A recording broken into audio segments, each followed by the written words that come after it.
आज से हम जो अंतर्राष्ट्रीय संगठन है उनके बारे में देखेंगे। ये जो आर्थिक संगठन है, सैनिक संगठन है, उनके बारे में हम गहनता से अध्ययन करेंगे। तो चलिए शुरू करते हैं। आज का वीडियो हम लेते हैं यूरोपीय संघ के बारे में। देखो, यूरोपीय संघ, इनके अन्य नाम भी है। ये आपसी सहयोगी संगठन है। देखो, इसका एक नाम है यूरोपीय आर्थिक समुदाय, ठीक है। दूसरा नाम है यूरोपीय साझा बाजार, तीसरा यूरोपीय आर्थिक संघ और चौथा है यूरोपीय आर्थिक सहयोग संगठन। इसकी स्थापना 1948 में हुई। ये जो क्योंकि इसका नाम इसलिए क्योंकि ये नाटो था, और नाटो को जो मार्शल योजना के तहत अमेरिका है वो क्या देती थी, आर्थिक सहयोग देती थी। किसके खिलाफ? साम्यवाद के खिलाफ।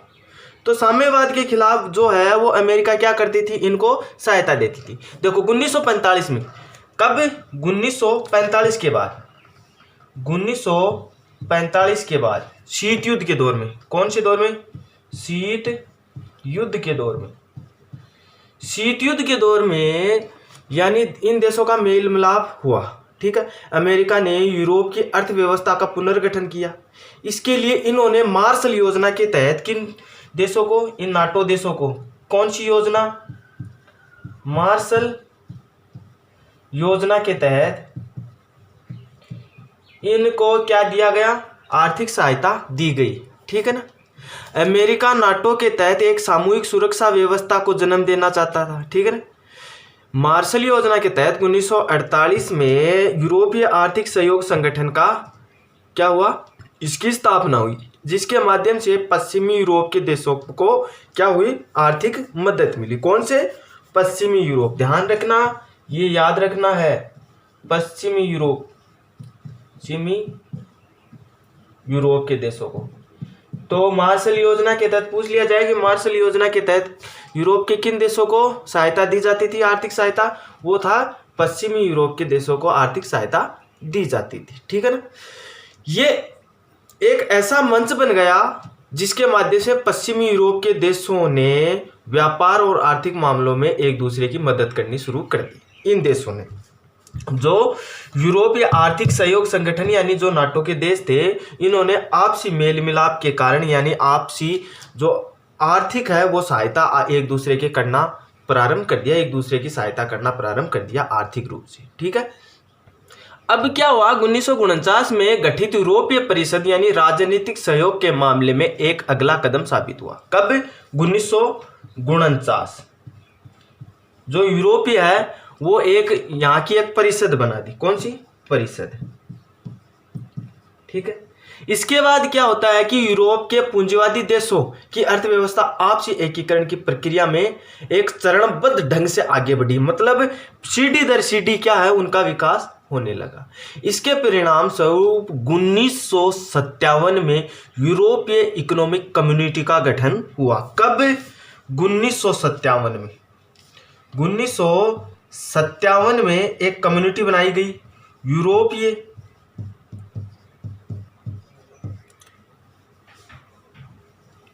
इकोनॉमी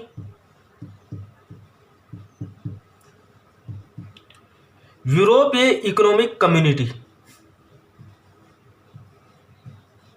यहां पे लिख देता हूं, यूरोपीय इकोनॉमिक कम्युनिटी का गठन किया गया 1957 में। 1957 में क्या किया? इन देशों ने यूरोपीय इकोनॉमी कम्युनिटी का गठन किया।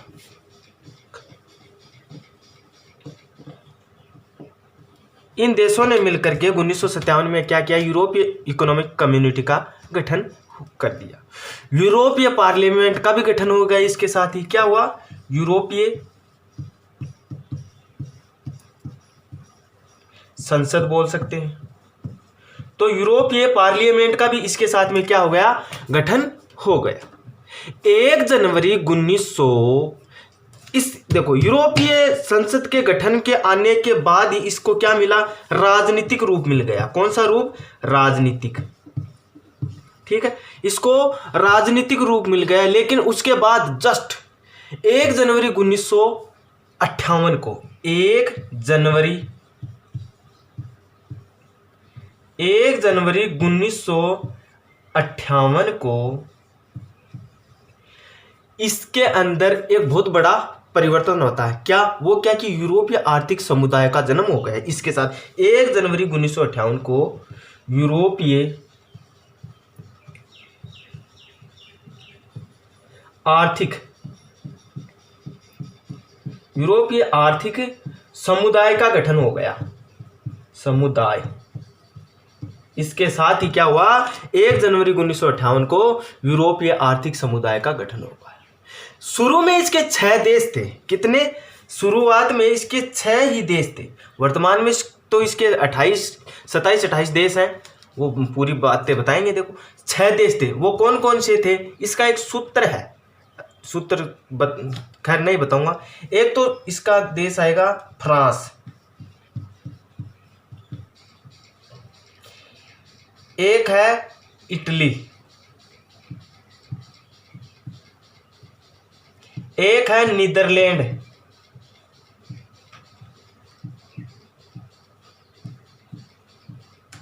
फ्रांस, इटली, नीदरलैंड और लक्सबर्ग।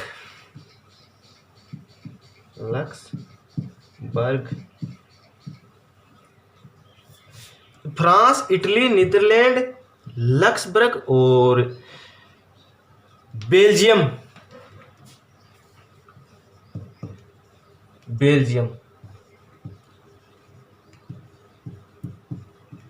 और एक आ जाएगा संघीय जर्मनी। ये 6 देश थे शुरुआत में। कौन कौन से देश थे? ये 6 देश थे। Belgium, France, Belgium, Netherlands, Luxembourg, Germany और संघीय इटली आएगा भाई, इटली। और ये हो जाएगा यहाँ पे जर्मनी। ठीक है, तो ये 6 देश शुरुआत में थे। ये 6 देश कौन से थे? फ्रांस, जर्मनी, नीदरलैंड, लक्सबर्ग, बेल्जियम और संघीय इटली। फ्रांस, बेल्जियम, नीदरलैंड, लक्सबर्ग, संघीय इटली, ये शुरुआत में इनके 6 देश थे। कितने? 6 देश थे। फिर क्या हुआ, 1979 में पहली बार यूरोपीय संसद का प्रत्येक चुनाव होता है। कब? 1979 में। 1979 में कौन सी यूरोपीय संसद का प्रत्येक चुनाव होता है? पहली बार। कहां पर? यूरोपीय संसद का जो संसद है वहां पर प्रत्यक्ष रूप से पहली बार 1979 में प्रत्यक्ष चुनाव हो जाता। सोवियत संघ है, उसके पतन के बाद इस प्रक्रिया में तेजी आई। क्यों? 1992 में, क्योंकि सोवियत संघ का अंत हो गया, विघटन हो गया, में ये प्रक्रिया है यूरोपीय संघ की स्थापना के रूप में सामने आ गई। तो क्वेश्चन आता है कि यूरोपीय संघ की स्थापना कब होती है? तो 1992 में। जैसे यूरोपीय संघ यानी सोवियत संघ का विघटन होता है, सोवियत संघ का अंत होता है, वैसे ही यूरोपीय संघ है वो अस्तित्व में आ जाती है और यूरोपीय संघ का निर्माण हो जाता है, उसकी स्थापना हो जाती है। तो ये तो थी इसके निर्माण की प्रक्रिया। क्या थी? ये तो थी इसके निर्माण की प्रक्रिया। ठीक है, अब देखिए इसके निर्माण के साथ में फायदा क्या भाई। देखो, यूरोपीय संघ के रूप में एक तो समान और विदेश,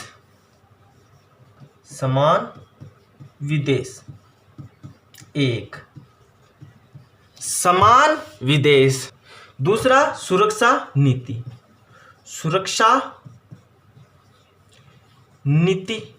समान विदेश और सुरक्षा नीति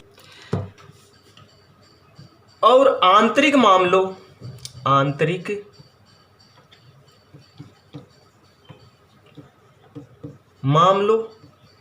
तथा सुरक्षा से जुड़े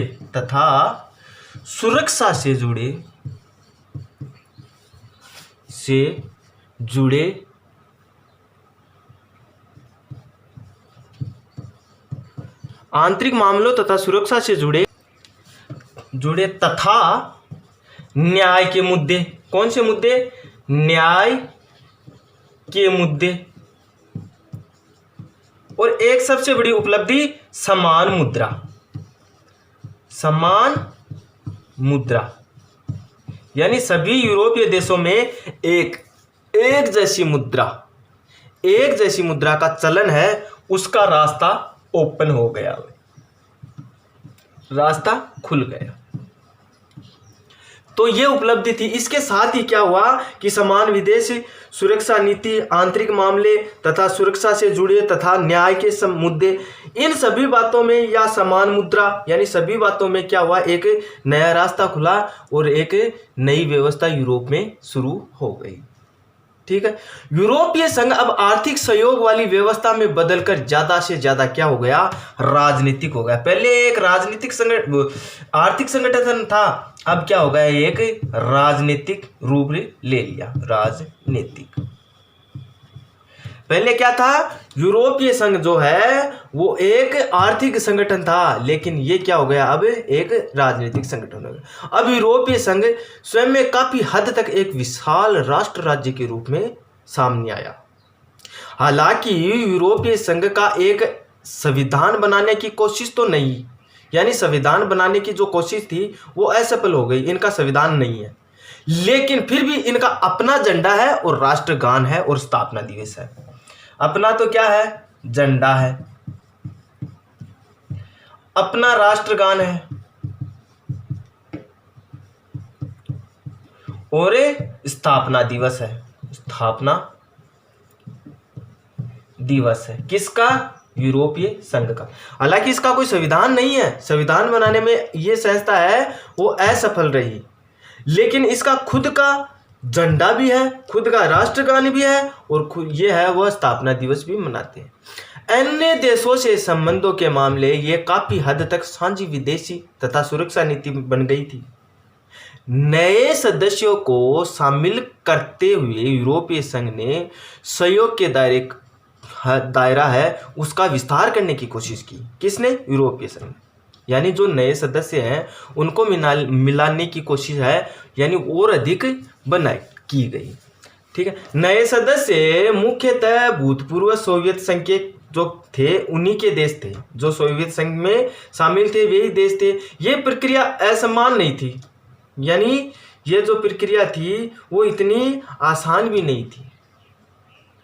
लेकिन इन देशों के जो लोग थे इस बात को लेकर भी कुछ खास उत्साहित नहीं थे कि जो ताकत उसने अपने यानी सरकार को हासिल थी वह अब यूरोपीय संघ को दे दी जाए। कहने का मतलब है कि ये जो यूरोपीय संघ के देश थे वो ये नहीं चाहते थे कि जो हमारी जो देश की ताकत है वो एक संगठन के पास चली जाए पूरा का पूरा, और उसका जो वो है वो वही काम करे, वही कहे वो काम हो।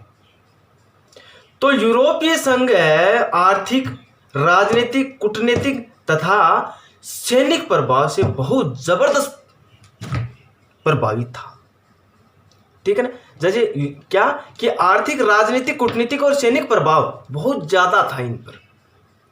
लेकिन इनकी उपलब्धि देखें तो 2005 में, कब, 2005 में यदि इसकी उपलब्धि देखा जाए तो दुनिया की सबसे बड़ी अर्थव्यवस्था उभर कर यूरोपीय संघ आती है। सबसे बड़ी जो यूरोपीय संघ है वो सबसे बड़ी आर्थिक संगठन, यानी सबसे उभरती हुई, यानी सबसे ज्यादा इसका सकल घरेलू उत्पाद था। कितना, लगभग 12,000 अरब डॉलर। कितना, 12,000 अरब डॉलर इसका जीडीपी था, जो अमेरिका से भी ज्यादा है। किससे ज्यादा है, अमेरिका से भी ज्यादा था। कब, 2005 में। यानी इसकी जो मुद्रा है, इसकी मुद्रा यूरो है। यूरो अमेरिका की जो डॉलर है उस पर भी खतरा बन सकती है। विश्व व्यापार में इसकी हिस्सेदारी अमेरिका से 3 गुना ज्यादा है। किससे, जो यूएस से है, यूरोपीय संघ की विश्व बाजार में 3 गुना ज्यादा है। किससे, अमेरिका से। इसके अलावा यूरोपीय संघ के 2 देश ऐसे भी हैं जो संयुक्त राष्ट्र संघ में स्थायी सदस्य हैं। ठीक है ना। वो कौन से, एक तो ब्रिटेन, और दूसरा फ्रांस। ये दो देश हैं यूरोपीय संघ के हैं, और ये जो सुरक्षा परिषद है यूएनओ का एक संगठन, उसका या स्थायी सदस्य के रूप में ये भागीदार है।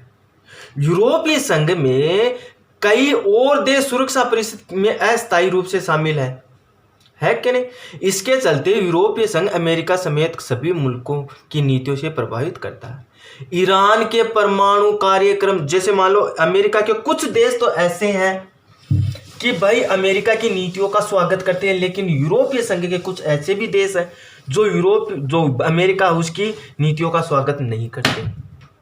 कैसे? ईरान के परमाणु कार्यक्रम से संबंधित अमेरिका की नीतियों में हाल ही के दिनों में प्रभावित करने का एक उसका उदाहरण था, क्योंकि एक उदाहरण आता है वो उसका इराक का। उसके बाद आते हैं, देखो यूरोजोन। यूरोजोन क्या है?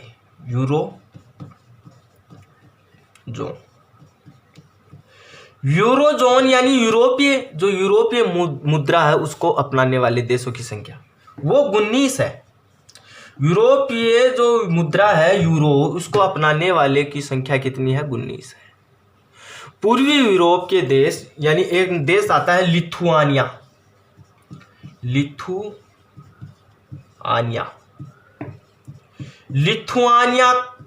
के साथ ही इसकी संख्या कितनी हो गई? 19 हो गई। इसने 1 जनवरी 2015 में, कब? 1 जनवरी 2015 में यूरो मुद्रा को अपना लिया था। ठीक है, 1 जनवरी 2015 को यूरो मुद्रा को अपने अधिकार क्षेत्र में घोषित कर दिया। इसने यूरोजोन में शामिल होने के साथ ही इसकी संख्या कितनी हो गई? 19 हो गई। यानी 27 सदस्यीय यूरोपीय संघ, कुल 27 सदस्य हैं यूरोपीय संघ में। कितने? 27 सदस्य। ठीक है, 27 सदस्यों में से जो 19 देश है वो यूरो मुद्रा को अपना रहे हैं, और बाकी जो बच गए 8 देश हैं वो यूरो मुद्रा को मान्यता नहीं दी अब तक। लिथुआनिया के द्वारा यूरो को अपने आधिकारिक मुद्रा घोषित किए जाने के साथ ही जैसे 3 बाल्टिक देश हैं, एस्टोनिया, लाटवानिया और लिथुआनिया। एक तो एस्टोनिया,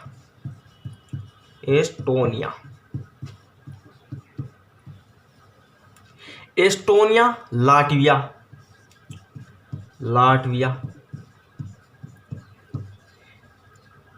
एक है लिथुआनिया।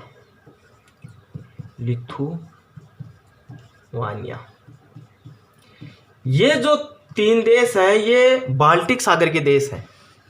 अब ये भी यूरोजोन में शामिल हो गए। ठीक है ना, किस में शामिल हो गए? यूरोजोन में।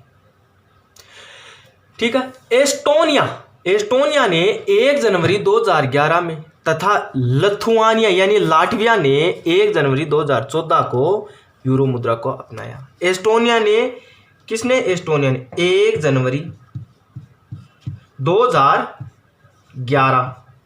ठीक है, लाटविया ने 1 जनवरी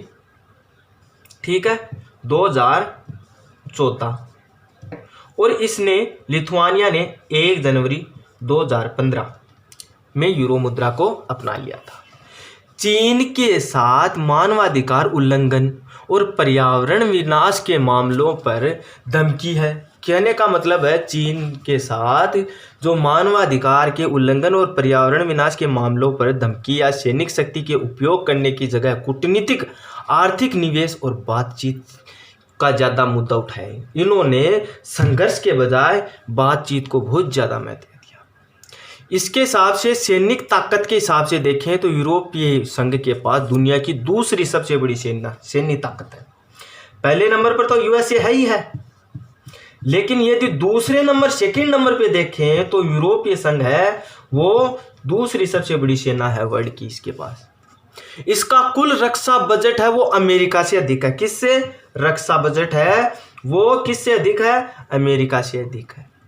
यूरोपीय संघ के 2 देश ब्रिटेन और फ्रांस दोनों ही क्या देश हैं? परमाणु हथियार हैं इनके पास। कौन से? एक तो ब्रिटेन और फ्रांस, इन दोनों ही देशों के पास क्या है? परमाणु हथियार है। कहने का मतलब है इनके पास लगभग 550, कितना? 550 परमाणु हथियारों का जखीरा होने का अनुमान लगाया जाता है। अंतरिक्ष विज्ञान के क्षेत्र और संचार प्रौद्योगिकी के मामले में भी यूरोपीय संघ है दुनिया का दूसरा स्थान रखता है। पहले नंबर पर तो अमेरिका आएगा, लेकिन अंतरिक्ष विज्ञान और प्रौद्योगिकी के मामले में भी यूरोपीय जो संघ है वो दूसरा स्थान रखता है। अधिराष्ट्रीय संगठन के तौर पर यूरोपीय संघ आर्थिक, राजनीतिक और सामाजिक मामलों में दखल देने में भी सक्षम हो गया, लेकिन अनेक मामलों में भी इसके सदस्य देशों में अपनी विदेश और रक्षा नीति है, ठीक है, जो कई बार एक दूसरे के खिलाफ भी हो जाती है। यही कारण है कि इराक, एक देश आता है इराक पर जब अमेरिका ने हमला किया तो अमेरिका, जो ब्रिटेन का एक प्रधानमंत्री था, क्या किया? अमेरिका ने सद्दाम हुसैन की सरकार थी इराक में, इराक पर हमला किया। उस समय सद्दाम हुसैन की सरकार थी, तो ब्रिटेन के प्रधानमंत्री उस समय टोनी ब्लेयर थे। भाई टोनी ब्लेयर ने तो क्या किया? अमेरिका का साथ दे दिया। क्या किया? टोनी ब्लेयर है, इसने अमेरिका का साथ दिया, लेकिन जर्मनी और फ्रांस ने इस हमले की निंदा की। किसने? जर्मनी व फ्रांस। जर्मनी और फ्रांस ने क्या किया? इसका विरोध किया, इसकी भर्त्सना की। कहने का मतलब है कि इन आपसी मुद्दों में इन एक मत भी नहीं है। यूरोप के कुछ हिस्सों में यूरो को लागू करने के कार्यक्रम को लेकर आज भी नाराजगी चलती है। यही कारण है कि ब्रिटेन की पूर्व प्रधानमंत्री, एक प्रधानमंत्री थी मार्गरेट चेचर, जिसका नाम था मार्गरेट चेचर। ये ब्रिटेन की पूर्व प्रधानमंत्री है, मार्गरेट चेचर है, ये ब्रिटेन की पूर्व प्रधानमंत्री थी, जो यूरोपीय बाजार से अपने आप को अलग रखा। किसने? इसने। पूछ लिया जाए कि ब्रिटेन की ऐसी कौन सी प्रधानमंत्री थी या प्रधानमंत्री था कि वो अपने आप को यूरोपीय संघ से दूर रखा, तो वो मार्गरेट चेचर। कौन? मार्गरेट चेचर। आई बात समझ में? यूरोपीय संघ के जो नए सदस्य यानी अमेरिका संगठन में थे, यूरोप में कुछ हिस्सों में यूरो को लागू करने में बहुत बड़ी दिक्कत आ रही थी। डेनमार्क और स्वीडन ने मास्ट्रिक्ट, एक संधि होती है, एक मिनट इनको मिटा देता हूं मैं।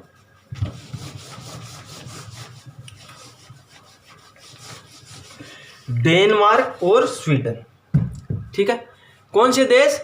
डेनमार्क और स्वीडन ने मास्ट्रिक्ट संधि और यूरोपीय जो मुद्रा यूरो को मानने का प्रतिरोध किया।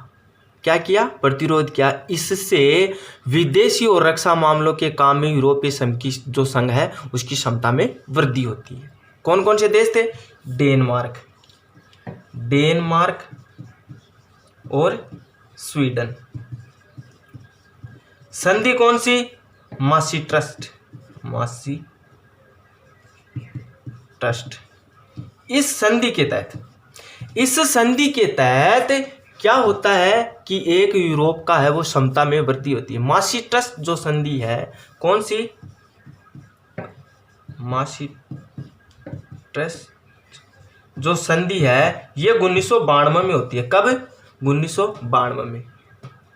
इसके जो समझौते इस प्रकार थे कि इन्होंने क्या किया? एक तो यूरोपीय आर्थिक समुदाय, कौन सा? यूरोपीय आर्थिक समुदाय,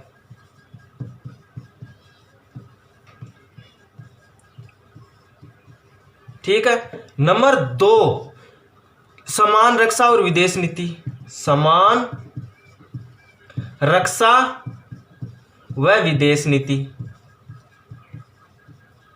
नंबर 3, घरेलू और न्याय के मामले, घरेलू व न्याय के मामले, न्याय के मामले। ये क्या हुआ, ये समझौता होता है मास्ट्रिक्ट संधि के तहत, ठीक है। उसके बाद इनका अलग अलग देखते हैं। देखो पहले है यूरोपीय आर्थिक समुदाय। कौन सा है, यूरोपीय आर्थिक समुदाय। तो मास्ट्रिक्ट संधि कब होती है, 1992 में। यूरोपीय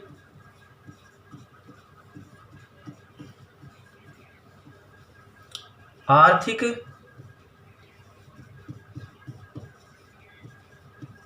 समुदाय, ठीक है, यूरोपीय आर्थिक समुदाय। मास्ट्रिक्ट संधि के द्वारा यूरोपीय यूनियन साझे मुद्रा का प्रयोग का निर्णय लिया। किस संधि के तहत, 1992 में हुई मास्ट्रिक्ट संधि।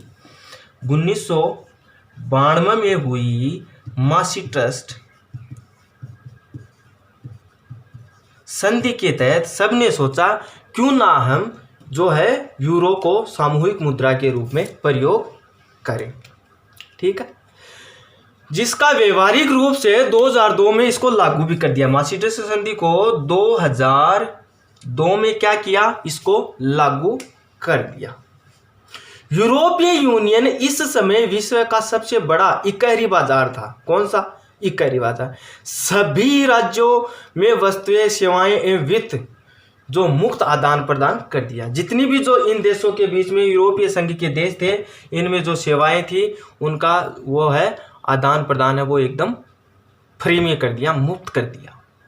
एस्टोनिया के द्वारा जुलाई 2010 में, किसके द्वारा, एस्टोनिया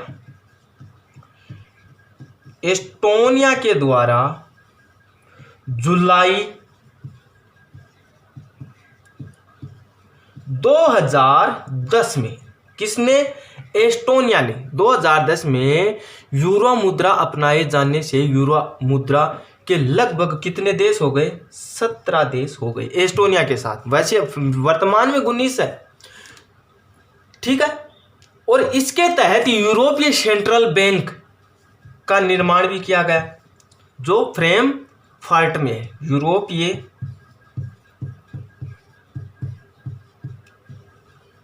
सेंट्रल बैंक है कहाँ, ये है फ्रैंकफर्ट।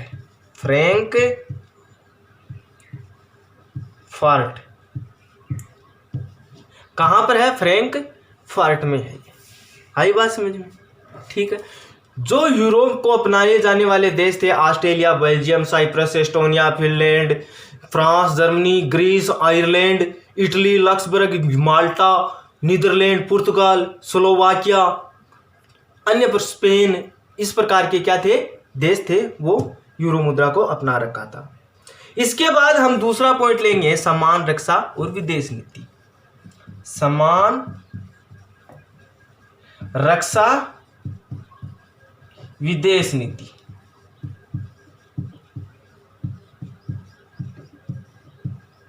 समान रक्षा विदेश नीति वो क्या है, देखो समान रक्षा यानी एक व्यक्ति था जिसका नाम था विटकोफ। क्या नाम था, विटकोफ। इन्होंने क्या किया, एक कोटेशन दी, किसके बारे में, यूरोपीय संघ के बारे में। इन्होंने कहा कि भाई यूरोपीय यूनियन आर्थिक दृष्टि से तो भीमकाय है, जबकि सुरक्षा की दृष्टि से कीड़ा या मच्छर है। कहाँ है, देखो एक बार फिर सुनो। विटकोफ ने कहा था कि जो यूरोपीय संघ है वो आर्थिक दृष्टि से तो भीमकाय है, जबकि सुरक्षा की दृष्टि से कीड़ा या मच्छर है। इसने कहा था कि कीड़ा या मच्छर है यूरोपीय संघ सुरक्षा की दृष्टि, क्योंकि यूरोपीय संघ है वो अपनी सुरक्षा के लिए नाटो पर निर्भर था। किस पर, नाटो पर, नॉर्थ अटलांटिक ट्रीटी ऑर्गेनाइजेशन, इस पर निर्भर था। यूरोपीय यूनियन के 27 देशों में 21 देश, कितने, 27 देशों में 21 देश जो थे वो नाटो के देश थे। जो नहीं थे वो ऑस्ट्रिया, फिनलैंड, आयरलैंड और स्वीडन। ऑस्ट्रिया एक पूछ लिया जाता है कभी बार, 3 वो दे देंगे और एक इनमें से दे देगा कौन सा देश था जो नाटो का सदस्य देश नहीं था। तो Austria, Finland,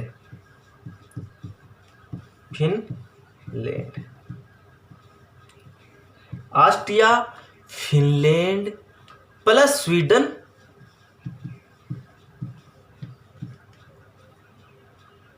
plus Ireland,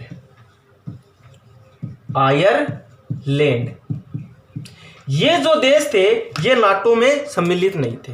Austria, Finland, Sweden और आयरलैंड जो देश थे ये किस में सम्मिलित नहीं थे? नाटो में थे। और बाकी के जो जितने देश थे वो सारे के सारे थे वो इसमें सम्मिलित थे और ये देश थे वो तटस्थ थे। इसके बाद में देखते हैं हम समान ग्रह और न्याय के मामले। क्या? समान ग्रह और न्याय के मामले। समान ग्रह व न्याय के मामले, न्याय के मामले। आई बात समझे? इसके अंतर्गत नागरिकों की आवाजाही यानी अप्रवासी समस्या को सुलझाने के लिए नियमों का निर्माण किया गया। इसके तहत यानी एक तो आवाजाही और अप्रवासी की जो समस्या थी इनको सुलझाने का जो नियम है उनका निर्माण किया गया। 1985 में एक संधि होती है सेजेन संधि। कौन सी? 1985 में एक संधि होती है सेजेन संधि।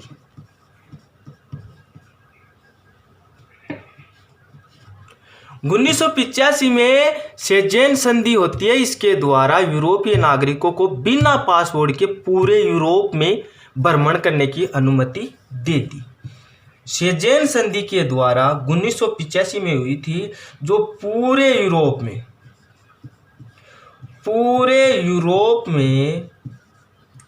बिना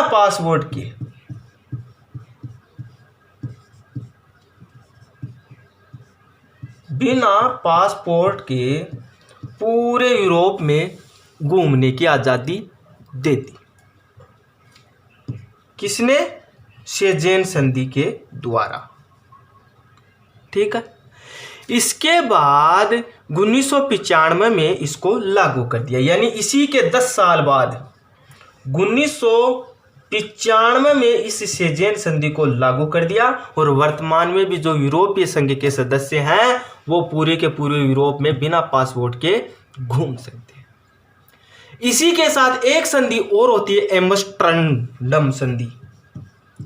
एम्स्टर्डम संधि, ये एक संधि और होती है भाई। ठीक है। ये होती है 1997 में। कब? 1997 में। इस संधि के तहत क्या हुआ कि भाई 1995 में ऑस्ट्रिया, फिनलैंड और स्वीडन तटस्थ राज्य थे, इनको भी क्या किया? यूरोपीय सदस्यता मिल गई। यूनियन की सदस्यता प्राप्त करने के लिए कोपेनहेगन मापदंडों यानी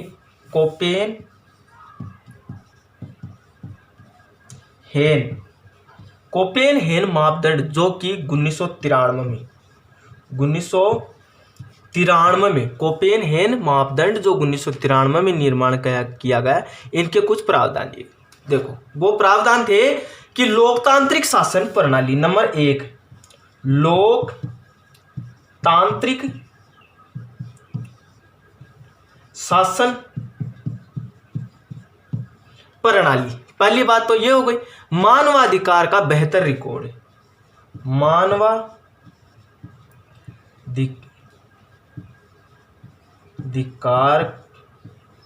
का अच्छा रिकॉर्ड। ठीक है। मानवाधिकार का अच्छा रिकॉर्ड। तीसरी बात आती है बेहतर राजकोषीय प्रबंधन। राजकोषीय प्रबंधन, ये 3 बातें इन्होंने तय की। ठीक है ना, जो कोपेनहेगन मापदंड थे इनके तहत। अब देखते हैं यूरोपीय यूनियन का विस्तार किस प्रकार से होता है, उनके बारे में देख लेते हैं। यूरोपीय यूनियन का विस्तार।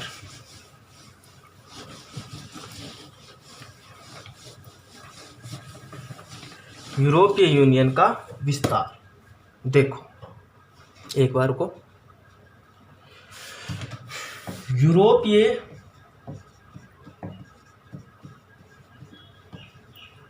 यूनियन का विस्तार। देखो यूरोपीय यूनियन का विस्तार, देखो एक संधि होती है 2001 में। कब? 2001 में एक संधि होती है जिसका नाम है निस संधि। कौन सी संधि? निस संधि होती है 2001 में। इसके तहत यूरोपीय यूनियन में 10 नए पूर्वी यूरोपीय राज्यों को शामिल किया गया। कितने? 10 नए यूरोपीय। जो कौन से देश? जो सोवियत संघ यानी सोवियत संघ में शामिल थे, उन 10 देशों को इनमें मिला लिया गया। 1 जनवरी 2007 में रोमानिया और बल्गारिया को मिला लिया गया। कब? 1 जनवरी 2007 में। किसको? रोमानिया प्लस बल्गारिया, इन 2 देशों को शामिल कर लिया गया। इसके साथ ही 1 जुलाई 2013 को क्रोएशिया को शामिल कर लिया। 1 जुलाई 2013 को, 1 जुलाई 2013 को किसको? क्रोएशिया को। क्रोएशिया को भी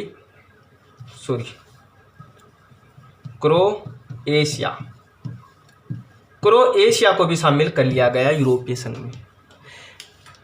अब पढ़ लेते हैं, इनकी कुछ सहजताएं हैं उनके बारे में देख लेते हैं। हालांकि क्वेश्चन तो नहीं आता, लेकिन एक बार देख लो, हम देखने से क्या जाता। देखो यूरोपीय यूनियन की जो सहजताएं हैं वो देख लेते हैं। सहजताएं यूरोपीय यूनियन की सहजताएं।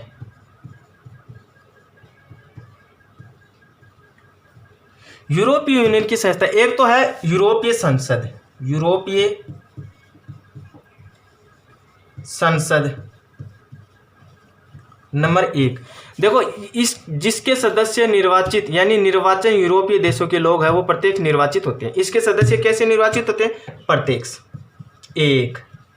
आ गई बात। इस यूरोपीय संसद है, इसके सदस्य कैसे होते हैं? ये निर्वाचित होते हैं। फिर है आयोग, यूरोपीय आयोग। यूरोपीय आयोग के जो ये है यूरोपीय यूनियन यानी एक नौकरशाही नामक संस्था। कहने का मतलब इसमें अधिकारीगण होते हैं। इसके सदस्य संख्या 25 है। ठीक है। उसके बाद में आता है यूरोपीय परिषद। यूरोपीय परिषद। ठीक है। यूरोपीय देशों यानी जो जितने भी इस संगठन में शामिल है, इसके जो शासनाध्यक्ष हैं वो इसके सदस्य होते हैं। कौन? शासनाध्यक्ष। जो यूरोपीय परिषद है इसके शासनाध्यक्ष है वो यूरोपीय मंत्रिमंडल परिषद है। यूरोपीय मंत्री परिषद। यूरोपीय मंत्री परिषद में जो यूरोपीय राज्य के मंत्री होते हैं ना, वो शामिल होते हैं। कौन? मंत्री। ठीक है। फिर आता है यूरोपीय न्यायालय। कौन सा? यूरोपीय न्यायालय। भाई यूरोपीय न्यायालय है, इसमें विवादों का निपटारा होता है। और यूरोपीय सेंट्रल बैंक, ये जो फ्रैंकफर्ट में यूरोपीय सेंट्रल बैंक है। ध्यान रखना, फ्रैंकफर्ट में यूरोपीय सेंट्रल बैंक है। यूरोपीय